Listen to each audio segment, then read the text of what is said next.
কে? মায়েরা খেয়াল করে শুনেন, আপনাদের ড্রেস কেমন হবে? নাম্বার ওয়ান, আপনার পুরো দেহটা ঢাকা থাকতে হবে। যে ড্রেস পরবেন, you should cover your whole body. শুধু হাতের এই দুই কবজি আর চেহারা খোলা রাখতে পারবেন, তবে চেহারা ঢেকে রাখা উত্তম। একজন মহিলা বোরকা পড়ছে কিন্তু চেহারা খোলা, তার হেজাব হয় নাই, পর্দা হয় নাই, এটা বলা যাবে? কিন্তু উত্তম হচ্ছে চেহারা ঢেকে রাখা, কারণ চেহারা সৌন্দর্যের রাজধানী। Face is the capital of beauty, ঠিক কিনা? চেহারা দেখলাম তো সব বোঝা গেল, ঠিক কিনা? কেমন মাধুর্যতা আছে, দেখতে কেমন সুন্দরী কিনা সব বোঝা যায়। এজন্য চেহারাটাও ঢেকে রাখবেন, চোখটা খোলা রাখবেন। বিশ্বনবীর স্ত্রী উম্মে সালামা বলে, দেখার জন্য আমার দুই চোখের দরকার নাই, লাগবে এক চোখ। উনি আরেক চোখের মধ্যে আরেক কাপড় দিয়ে রাখতেন, এমনি তাকাইতেন। সাহাবারা বলতেন, উনারে দেখলে আমরা দিতাম দৌড়, ভয় লাগতো।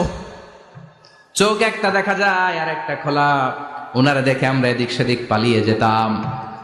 আবার অনেক মহিলারা পা ঢাকে না,